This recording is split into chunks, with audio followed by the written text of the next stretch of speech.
pouquinho maior do que o normal, então vão ter algumas idades que eu vou pular, porque assim, tem algumas coisas que são mais específicas. Eu preparei a aula para o congresso, que era para durar 20 minutos, depois eu fui aumentando ela para voltar para o tanto que eu achava que tinha que ser, que é para apresentar na residência lá do Mário Tereza. Então, ficou com uma aula que vai uma hora e pouquinho. Então, como eu vou pular algumas coisas que eu acho que tem necessidade de vocês saberem nesse momento, então a gente deve ir rapidinho, uns 45 minutos, uma hora de aula máximo, tá? Se quiserem perguntar alguma coisa, é só levantar a mão, tá? Que a gente discute. Oi? Então, pessoal, isso aqui é só me apresentando, tá? Não tem conflito de interesse. O pessoal chega nos congressos, às vezes tem patrocínio de laboratório, não sei o que mais. Até hoje não achei ninguém para me bancar, então não vou sem conflito de interesse. Nessa hora o conflito é bom, né, professor? Não seria ruim, não. É o seguinte, onde é que a gente vai passar nessa aula? Tá certo? A gente vai conversar um pouquinho sobre a gravidade, a fisiopatologia do AVC, depois como é que a gente reconhece ele e o que a gente faria na fase pré-hospitalar e na fase hospitalar. Tá? Primeiro conceito importante: AVC é uma emergência médica. Tá? AVC um tempo atrás, assim, vocês felizmente vocês não viveram essa época não, eu também não peguei nada muito disso não. Mas se colocar assim, 40 anos atrás, 30 e tantos anos atrás, o paciente vai ver, sei lá, talvez assim, na verdade, 20 anos atrás, 15 anos atrás, tinha muito disso ainda. O paciente vai ver, é o seguinte, tá, deixa ele no canto que não tem nada para fazer agora não. Tá? Nós não temos nada a mexer, deixa ele quietinho lá que não vai fazer nada. Tá? Só que hoje a gente já sabe que isso é uma doença que a gente precisa intervir e tem muita coisa para ser feita para melhorar o paciente. Um outro conceito importante é esse aqui, ó, tempo é cérebro. Tá? Então, quanto mais rápido eu iniciar o tratamento do paciente com AVC, melhor vai ser o desfecho para aquilo ali.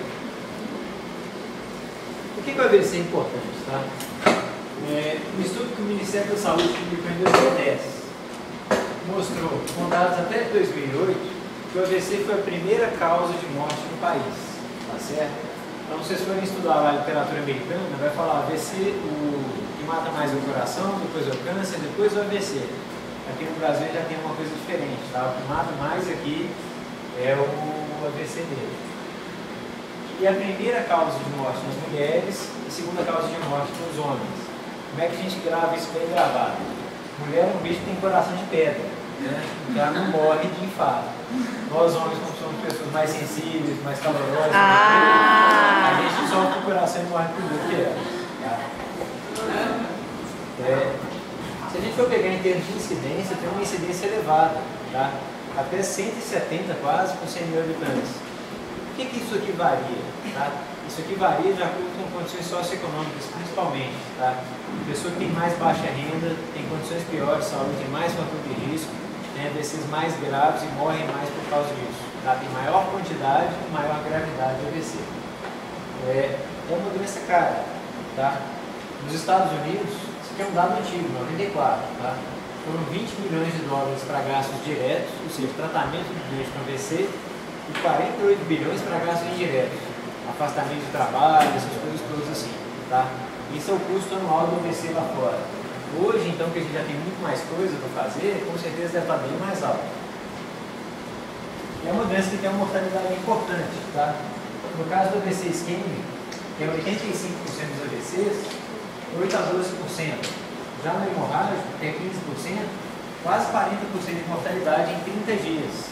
Tá? Então, se uma pessoa teve AVC hemorrágico, ela tem a chance de morrer 40% em um mês. Tá? E ainda tem uma chance muito alta de ficar sequelado. Então, o que a gente chama de fisiopatologia? O que é importante da fisiopatologia do AVC? Então, para começar, eu tenho um tronco que vai ocluindo os vasos. Na hora que eu ocluo esse vaso, eu produzo uma zona de isquemia. Na parte mais isquêmica, eu vou ter morte celular, eu vou ter um infarto mesmo, a parte de necrose. Ao redor dela, eu tenho uma área que recebe um pouquinho de sangue pela circulação colateral. E essa zona chama zona de penumbra. Esse tecido daqui, ele morre em cerca de 3 minutos. Tá? Faltou sangue no cérebro por mais de 3 minutos, já morre muita célula mesmo. Esse aqui aguenta um pouco mais. Tá?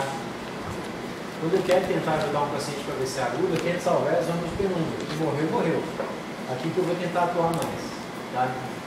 Então aqui entra uma coisa importante, a gente pensa assim, o paciente com AVC é um paciente hipertenso, então eu tenho que corrigir a pressão dele.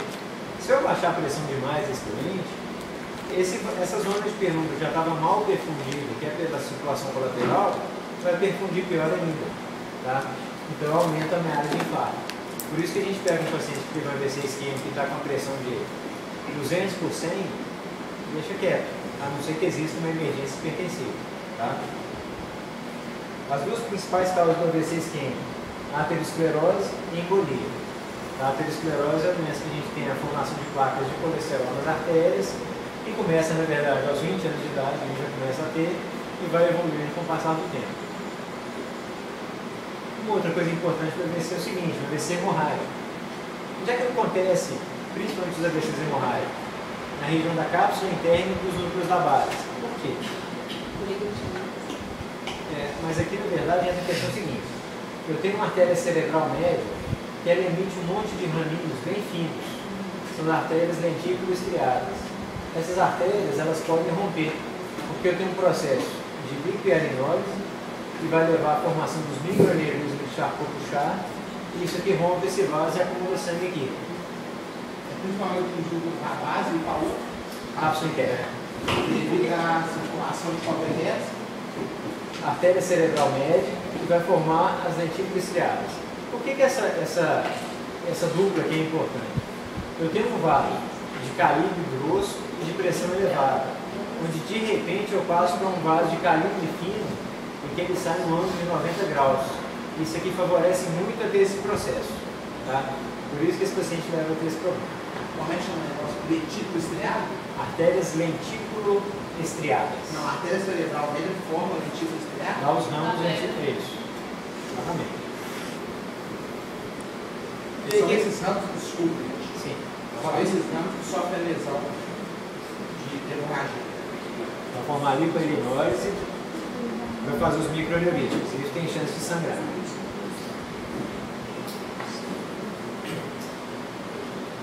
E aí é o seguinte, entra uma coisa importante agora. Então, eu tenho uma doença que ela é muito grave, mata muita gente, sequela mais um tanto, mas que eu tenho algumas coisas. Se eu tratar esse paciente de uma forma rápida e eficaz, eu reduzo a mortalidade, eu reduzo o número de sequelas, e dependendo do tratamento que eu utilizar no AVC isquêmico, eu posso até ter quase uma reversão do que ele teve. Tá? Então o que é importante agora? Eu saber reconhecer o que é um AVC. Tem vários estudos que eles falam o seguinte, por exemplo, o que faz um paciente chegar no pronto-socorro num período que a gente chama de hora de ouro. O que é a hora de ouro, na verdade? A hora de ouro é o paciente que chegou no hospital em até 60 minutos depois do início dos sintomas. Esse paciente eu sei que ele vai recuperar muito mais do que uma pessoa que chegar 3 horas depois, uma coisa assim. Tá? O que faz a pessoa chegar lá?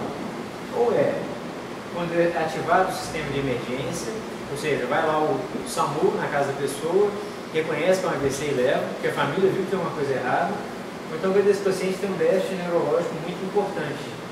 Tá? Ou seja, ficou hemiplégico, afásico, está com dificuldade respiratória. Então, assim, esse paciente, o pessoal também corre com ele para o hospital.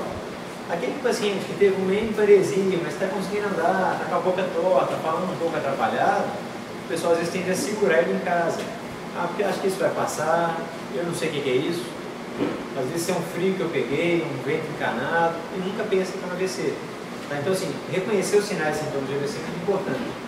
Esse vídeo, ele é um vídeo de propaganda do sistema de saúde inglês. O que mostra?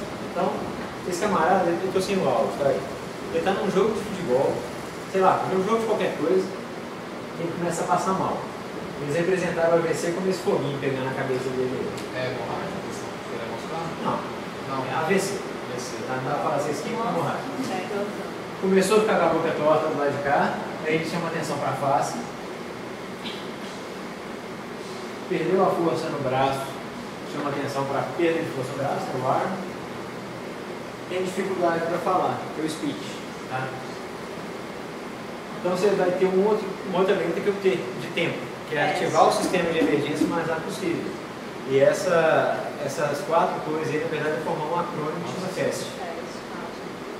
Tomou uma atitude rápida, levou ele para o sistema de urgência, diminuiu a lesão e ele melhora. Tá? Isso é um protocolo de reconhecimento de AVC, tá? Que a gente consegue utilizar na população em geral de uma forma muito simples. O que eu quero ver? Assimetria facial, perda de força no braço e alteração de fala. Se tiver alguma dessas coisas, uma dessas três coisas, chamar a urgência e levar para o hospital. Pode Tá ter certo? condição, né? Oi? Pode ter. Vou chegar. Qual que é a principal coisa que a gente vai atrás no AVC? Déficit focal. Aquele caso do treinamento do Vasco, a televisão filmou e tudo, lá era uma exemplificação também, né? Ele foi fazendo assim, a boca foi ficando dona, você vê que ele escondia, não conseguia falar. Eu acho que foi hemorrágico. Essa hemorrágica. Foi, né? Carbono. Então é o seguinte, se eu quero procurar AVC, vou procurar esse aqui, ó, déficit focal. O que eu quero ver? Mas se eu tive uma lesão frontal do lado direito, uma lesão do lado direito, na verdade, o que eu espero encontrar? Uma hemiparesia esquerda, alteração de sensibilidade esquerda, como é do lado direito, eu posso ter heminegligência, desorientação espacial, hemenopsia homônima do lado esquerdo. Né? Se eu pegar se a lesão for um pouco mais baixa, pegando temporal ou occipital, eu posso ter o defeito visual. Tá? E o desvio da conjugada. Então eu estou procurando disfunções neurológicas que são específicas daquela região. E é isso que eu vou ver no paciente. Tá? Eu vou explicar para vocês por que eu estou pegando um pouquinho nesse ponto. Tá? Daqui a pouquinho eu vou chegar lá e vou explicar um pouquinho melhor. Tá? Mas eu quero déficit focal. Já chego um pouquinho. Você falou da perda de força, dificuldade de fala e... Do olhar. Assimetria facial. Aquele slide vocês podem esquecer, tá? Mas aqui vai entrar uma coisa. Então por que eu estou atrás de déficit focal? Porque eu tenho alguns sintomas que as pessoas relacionam muito com AVC. Tanto população leiga como população médica, tá, gente? Então, assim, quem trabalha com neurologia em hospital, você sabe que é pedido em consulta com um monte de coisa. Muitas delas não tem nada a ver com doença neurológica. Então, por exemplo, se eu tenho um paciente com dor de cabeça, existe chance de ter um AVC? Existe, tá? Só que a gente sabe que nos AVCs isquêmicos, só 20% deles vão ter dor de cabeça. E normalmente são os AVCs que estão relacionados à dissecção vascular, são AVCs muito extensos ou da fossa posterior, tá certo? Então as hemorragias. Agora, os outros 80% não tem dor de cabeça. Então o paciente está hemiparético, afásico e não falou de dor de cabeça. Tá? Às vezes se ele tiver afásico, ele vai falar mesmo. Então ele está hemiparético, desártrico, mas não fala de dor de cabeça.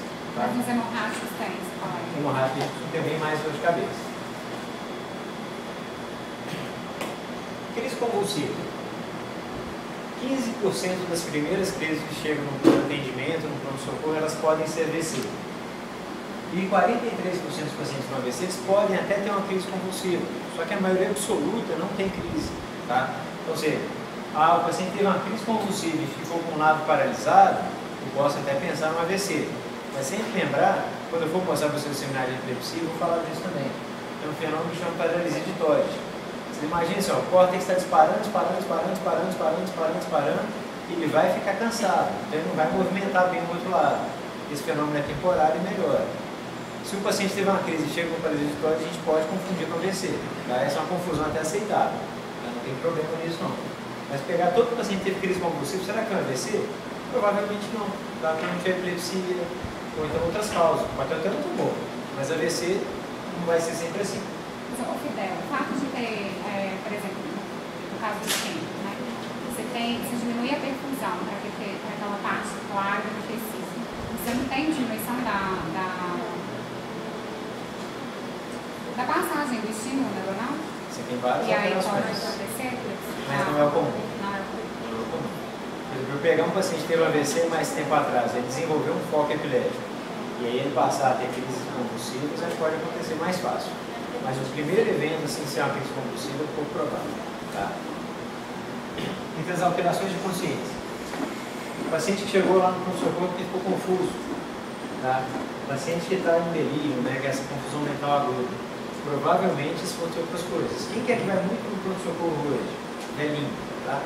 E velhinho fica confuso, porque está com infecção urinária, porque está com constipação intestinal, porque tiraram ele de casa. Qualquer dessas coisas deixa ele confuso. Tá? Agora, uma coisa que eu tenho que ficar atento é o seguinte: se o paciente está com uma afasia, tem gente que entende isso como confusão mental. Às vezes ele tem uma dificuldade de falar mesmo, uma dificuldade de linguagem, e as pessoas entendem aquilo como confusão. Então tem que ficar um pouquinho atento com isso.